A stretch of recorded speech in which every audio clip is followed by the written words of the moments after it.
Tired of the everyday routine? Ever dream of a life of romantic adventure? Want to get away from it all? We offer you Escape, designed to free you from the four walls of today for a half hour of high adventure.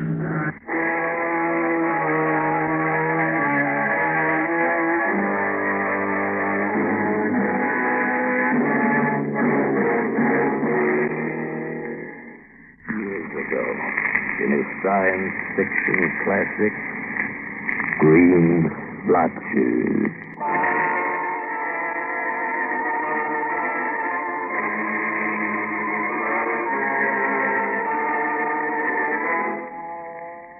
There is no longer any doubt in my mind. Though he walked like a man and talked like a man, Mr. Three was not a man, but a plant. And his country, which he called One, is not to be found upon the earth. It is the only possible conclusion to make after what happened to us in the valley of the Infernal River.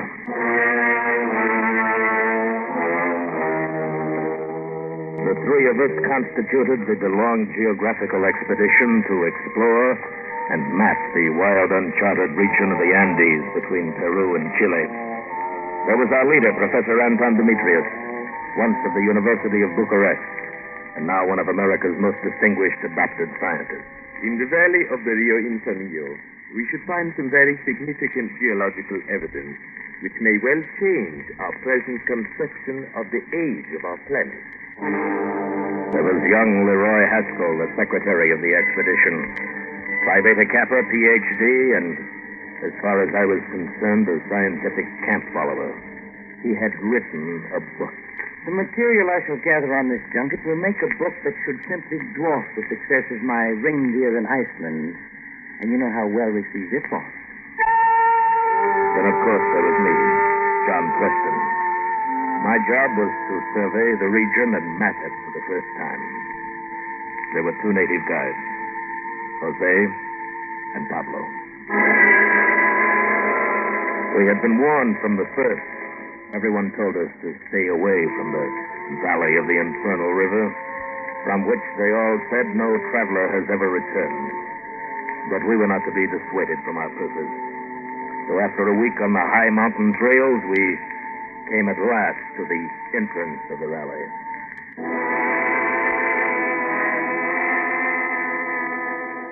A chasm that could hold 10 Grand Canyons. A vast and forbidding valley. Black, dark brown, and deep gray. A horrible scar. The flesh of the earth burned to a crisp. And far, far below, the twisting gray shimmer of the Rio Infinio. This is the place, senor. The Valley del Rio Infinio. Do we start back now? We'll spend the next 60 days in this valley. There was no trail. The mules and pack llamas picked their way between boulders ranging in size from a man's head to his house. Jose led the party, rifle at ready, alert for the slightest danger. The way was steep, pitching us forward against the pommels of our saddles, jostling and jouncing us. It would not be exact to say that I was frightened by this forbidding valley of desolation, but I was depressed by it as I rode along. I was lost in speculation about the warnings we had received when a rifle shot rang. What? Hey, man, or something behind that rock. Jose had slipped from his saddle, his rifle barrel still smoking. Jose, come back here. But he had disappeared among the boulders, swiftly stalking an unseen prey. What was it, Pablo? Did you see?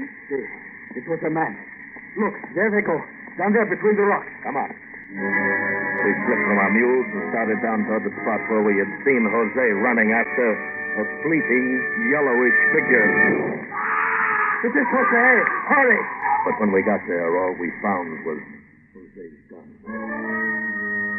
That was all, except a splotch of green liquid on the stone, and smaller splotches of green splashed on one boulder after another, leading off toward the river.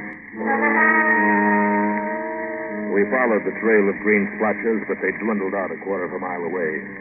We searched for Jose all afternoon, but finally gave up. So at sundown, pitched our camp near the rocks with the green splotches. While Pablo prepared the evening meal, Professor Demetrius finished a chemical analysis of the green stain. Well, gentlemen, this material is chlorophyll. Chlorophyll? Pure chlorophyll. The substance that makes all plants green. Where would chlorophyll come from in this godforsaken place where there aren't even any plants? That is a mystery we must set out to solve. Oh, look. Look, the moon's rising. Apropos of nothing. I like to watch the moon rise. I find it a source of inspiration. Source of inspiration. Sometimes that knuckle-headed secretary was more than I could bear. In the midst of the riddle of the chlorophyll, he seeks the inspiration of the rising moon. Nevertheless, a moment later, the professor and I also stepped out of the tent into the crisp evening air. Far down at the eastern end of the valley, the disk of the rising moon glimmered between two towering peaks. It looks whiter and more silvery in this latitude. She wears a cloud of mist like the veil of a bride. Does she now? Look here, Preston, just because you like the gift of imagery is no reason to... My God, look! The moon, the new moon, setting in the west. He was right. Low in the luminescent western sky was the thin, delicate crescent of the new moon. And to the east, the full moon, which we'd been watching, had disappeared. A phosphorescent mist still hung about the peak. And as we watched, it slowly faded away and left the valley of the infernal river in deepest blackness. It was more than my mind could cope with, but it didn't bother our bright young man. Next evening, Leroy had a curious report for us. Well, I sold a copy of my book today, Reindeer and Iceland. What? Yes, I got this for it. Gold. Nuggets of gold. Yes, that's right. Who did you sell it to? Yes, what sucker gave you all that gold? An Indian. An Indian? What happened? Well, I was down the valley today gathering specimens of flora, and I just sat down to eat my lunch when I saw this Indian behind a rock staring at me. Then he saw the corner of the book sticking out of my knapsack. He pointed at it, and he said, "What is that, Reindeer in Iceland?" I was surprised. And then he said just what I had been thinking. That book has a wider reputation than you imagine. I thought it'd be quite a gag to sell one of my books to a Peruvian Indian, so I went into a long spiel about what a really fine and useful book it is. That shouldn't have been difficult for you. It wasn't. I ended by telling him that he could have this valuable and excellent example of American literature for only $3.50. What is $3.50? He said. Have I got $3.50? I was just wondering about that, I said. Now turn your pocket inside out and we'll see. He did. And a lot of pieces of metal spilled on the ground. I took the gold nuggets and told him I'd include the other 4 copies I brought along. He's dropping back more for them. That's nice. Well, I think I'll turn in. It's been quite a day. Yes, hasn't it? If I brought more copies of my book, I could clean up down here. Next morning, I was awakened by the sound of groaning coming from Haskell's cot. What I saw there awakened me with a start and yanked me to my feet. Professor Demetrius. Professor. John, what's the matter? Come here quickly, please. Something's wrong with Leroy. What is it? Look. Is that Leroy? Yes. Why, his hair is turned white. Overnight. Well, what in the world happened to him? I don't know. Yes, Leroy. Come on, old boy, wake up. Come on, Leroy, wake up. Come on, fellow, wake up. Come on. What's the matter? Now, how do you feel? You hurt anywhere? Oh, my head aches and my leg burns. Where? Right here. Let me see. Here on my side. Well, that's a pretty nasty inflammation. More like a third-degree burn. Right under your trousers pocket. Leroy, Yes. did you carry that gold in this pocket yesterday? Why, yes. And where was it last night? I put it under my pillow for safekeeping. Yes, and that accounts for it. That gold is poisoned in some way. Poison? What? Oh, no. What's the matter? Here in the mirror. Is that me? Preston, did that stuff turn my hair white? Tell me. Yes, my boy, it did. Oh, no. Preston, look. Look, there he is. I looked up. Standing in the entrance of the tent was an Indian with an enormous head and thickly painted face. He was wearing the usual white shirt and trousers of the cholo. and he was smiling a faint, ironic smile which made me dislike him intensely. The professor was first to recover from the shock of his appearance. Did you give our young man here some gold yesterday? I gave the young man some gold for some books. Did you know the gold was poison? Poison? How? Well, that's what we want you to tell us. I haven't any idea. What effect did it have? You can see for yourself. Is this the same young man?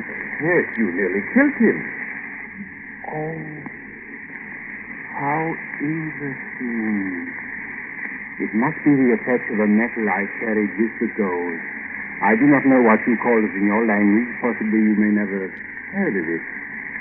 Here is some. But that's radium. Pure metallic radium. Yes, sir. More radium than is known to exist in the entire civilized world. And carried around casually in the pocket of an Indian. But I was burned by the gold. That's right, but the gold had become irradiated by this piece of radium, which I might add is worth several $1 million. You made a bad deal, Leroy. You should have taken the radium and let the gold alone. I wish I'd given the book away.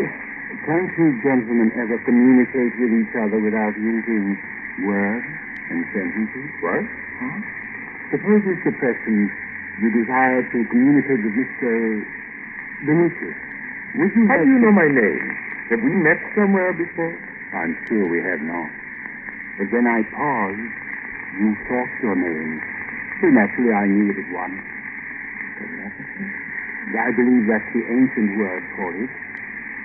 Mr. Preston, I perceive that you want to know my name. Well, I have a number. In my country, the citizens are numbered. I'm sure when your own countries become densely populated, you too will adopt a numerical nomenclature. What is your number? 1752 dash 12,657,109 dash 654 dash. That might become a little hard to remember. Where do you come from, Mr. Reed? The name of my country is One, or Perth. I dare say each of you comes from a country which you call One. No, I see I am wrong. America? Romania? Very pretty name, but quite unscientific. Can you read our thoughts before we speak? Certainly. I take the language formed right out of your own minds and use them. If the creature has no language at all, one can see that he is out of the aluminum age, and that arose from the prehistoric steel age. A very heavy, clumsy metal, I have heard archaeologists say. Oh, breakfast, Pablo. Good, good. Set it up on the table there. Senor Preston, he is the one. What's that? That man there, he murdered Jose. What? Everything he has on is Jose. He wears Jose's clothes and his shoes. On his finger is Jose's silver ring. I know it. I saw him that day when Jose disappeared. Are you sure, Pablo? Sí, ciertamente. Pablo is quite right, gentlemen. You admit that you killed Jose? Oh, yes. You realize, Mr. Street, that your confession will place you in jeopardy of the law. Oh, then you do have laws in your country. Why, naturally. Pablo, take that rope there and tie Mr. Street to that chair. Sí, senor. You may consider yourself under arrest, sir. Give Pablo a hand, Leroy. Time to kill him. It will be a pleasure. We will have to carry him before a magistrate. That is most inconvenient. Professor Demetrius, you have studied physiology Yes. and perhaps vivisection. Yes? Then why all this fuss about the killing of a lower animal for scientific ends? A lower animal? Mr. Three, we are all human beings. Granted, Jose did not have the intelligence or culture such as we had. Nevertheless, he was a human being. Senor Preston, the pack animal clothes, they've broken out of the corral. I rushed from the tent, followed by Leroy and the professor. The mules and the llamas had indeed broken through the corral fence and were stampeding down the valley as if pursued from a several stone. Pablo tried to head them off, desperately shouting and waving his arms, but his efforts seemed silly in the face of their headlong flight. And then my attention was diverted in another direction. Preston, look! Our tent's on fire! It was. The A sheet of flame licked up the oil canvas and enveloped the ridge. Our prisoner will burn to death in there. I'll get him. I ran back to the tent, pulled up the stakes to the rear wall, and shoved into the smoke-filled tent. Mr. Three was still sitting in the chair where we tied him. He slumped queerly, and the brim of his hat had dropped down to his shirt. There was no time to untie him. I picked him up, chair and all, and rushed out of the tent just as the walls collapsed. It occurred to me that he was remarkably light. John, is he all right? Suffocated, I think. Slows the burning. Help me beat out the flames. Hey, what's this? He's collapsed. The clothes are empty. No, not quite. The professor tore open Jose's clothes and pulled from within a human skin. What in the world? I believe it is. It is the skin of Jose. How do you know? See, there on his arm. The tattoo of the cross. Yes, I remember Jose had such a tattoo. What does it mean? It means that somebody or something has been stalking us, disguised in this. But I don't... Exactly as a hunter stalks a deer in a deer robe. Then it wasn't a human being? It was the devil. They warned us. He knows he's a human being, but he doubts if we are. Did you notice how supercilious he was? He probably thinks of us as the missing link between the apes and himself. We are animals to him. He puts on one of our skins to hunt us down.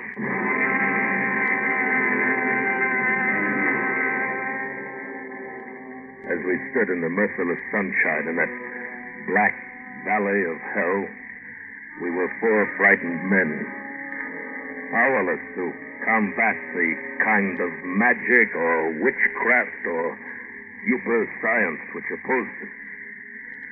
And then I noticed a strange thing. A rabbit broke from behind a boulder and dashed between our feet, scampering down the valley toward the river. I looked up and saw Vicuna leaping from boulder to boulder, and there, slipping between the rocks, was a panther. Suddenly, the whole valley seemed alive with flying animals, all rushing headlong toward the river. Rats, haddock, civet, and finally a huge Yucamare, the great black bear of the Andes, lumbered by so close to us we had to jump out of his way. But he paid us no heed. He was too intent on following the others toward the river. Now, what in the world? Look, up the valley, hopping from rock to rock. What are they? They look like yellow fleas from here. Whatever they are, they must be what stampeded our pack animals. It is the devil driving all the animals into hell. Look again, Pablo. They're getting bigger. They look like men to me. Yellow men. With the agility of mountain goats. As the strange hopping figures approached, we could see that they carried some kind of short metal rod that flashed in the sun. The closer they came, the more animals rushed by us. Devil or no devil, it was too much for Pablo. As a beautiful speckled deer came into view, Pablo raised his rifle. Don't shoot.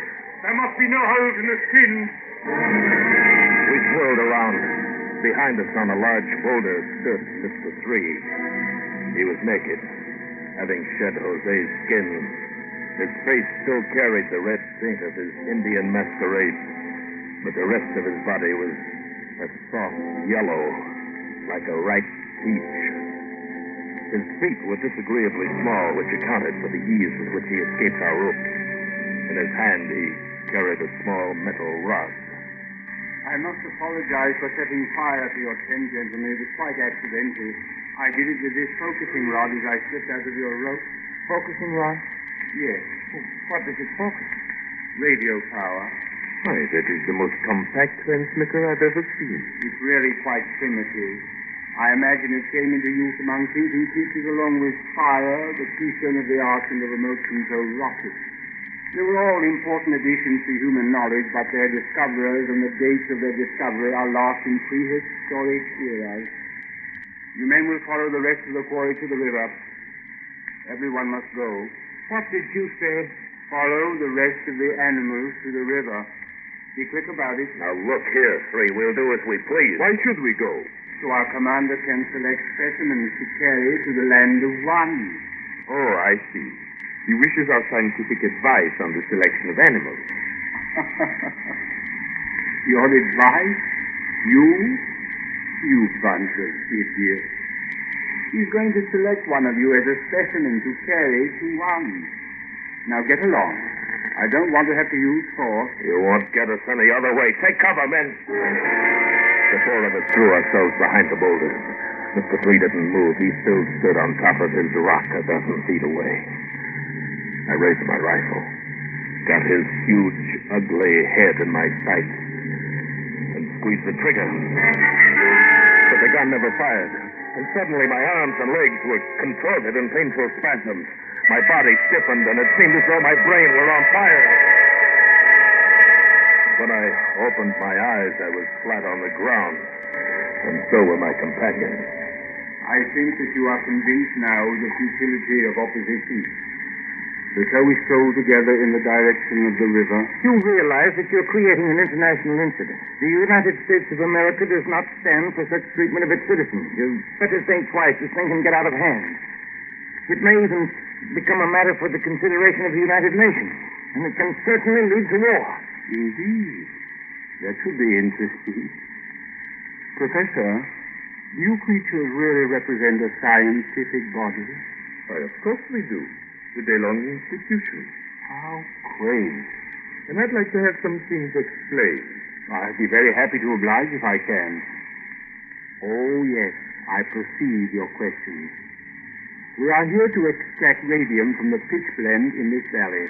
We do this with a portable furnace. The strange lights you saw in the evenings occurred when we moved our furnace from place to place. We always do that at night. To do so during the day is inconvenient because the sun's rays are apt to create a local ether storm. Yes, I can see that it might.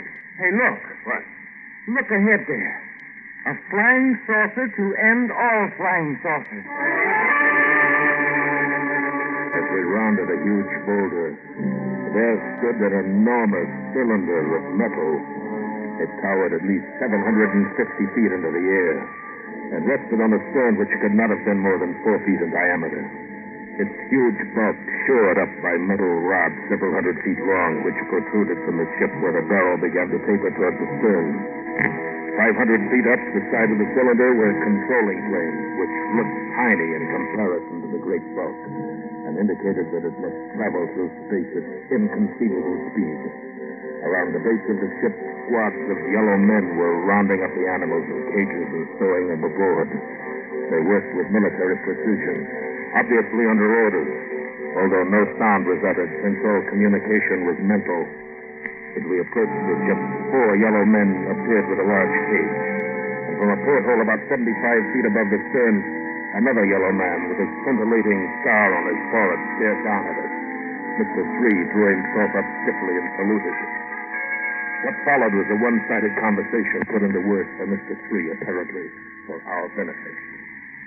Yes, sir. No, sir. Ordinary ruby-blooded mammals, sir, with intelligence somewhat higher than monkeys, sir. They communicate with simple thoughts exactly as monkeys do, sir, by chattering. They are absolutely insensible to all mental vibrations, sir, more completely than the 4-legged animals. I would suggest you take all 4.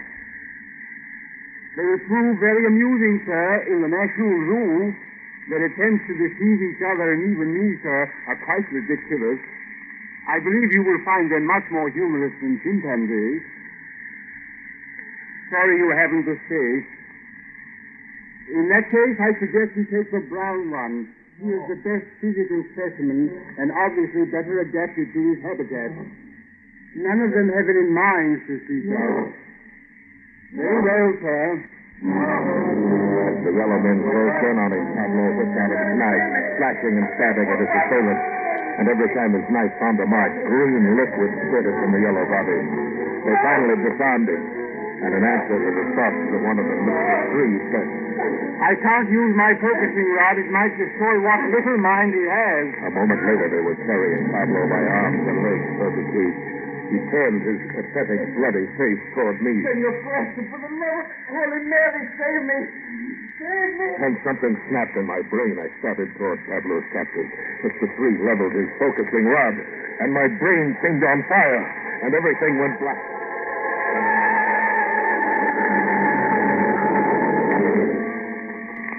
When I came to, The yellow men had vanished. The spaceship stood poised in the light of the setting sun. Their ports and hatches closed. The professor and Leroy were leaning over me. John, are you all right, John? I guess so. That jolt he gave you must have been a nasty. I'd rather like the electric chair out over it. Where's it going? From the stern of the spaceship, a luminous gas seemed to boil out in whirls of furious racket. The restraining rods were cast off, and the huge cylinder shot straight up through the air with a precision.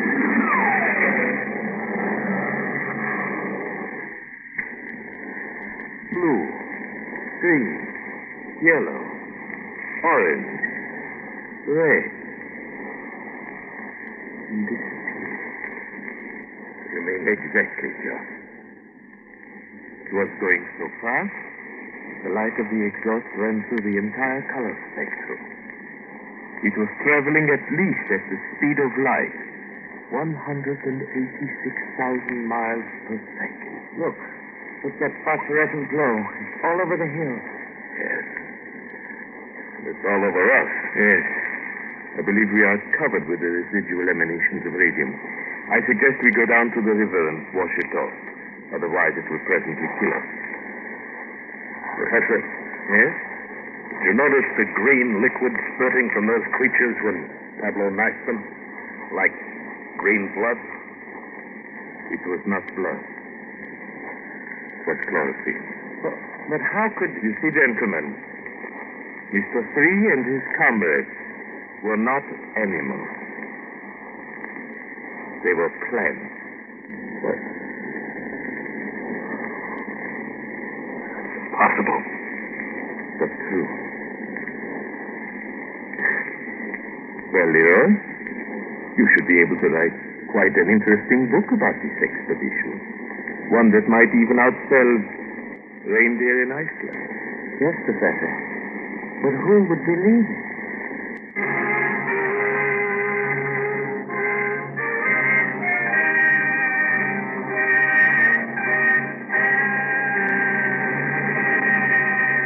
Escape is produced and directed by William N. Robeson. Tonight we have presented Green Splotches, written in 1920 by T.S. Dribbling and modernized and adapted for radio by Mr. Robeson. Featured in the cast were Bill Conrad as Preston and Paul Frees as Professor Demetrius. Also heard were Ted DeCorsia, Harry Bartell, Barton Yarborough, and Jay Novello. Special music was arranged and conducted by Del Castillo. Next week...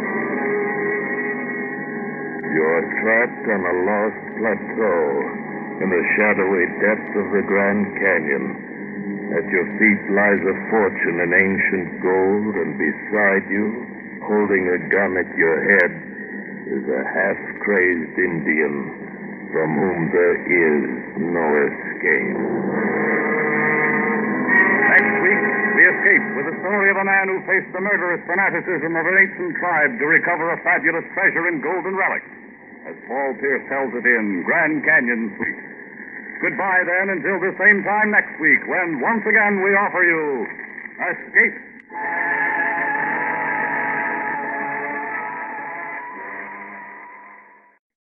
This is CBS, the Columbia Broadcasting System.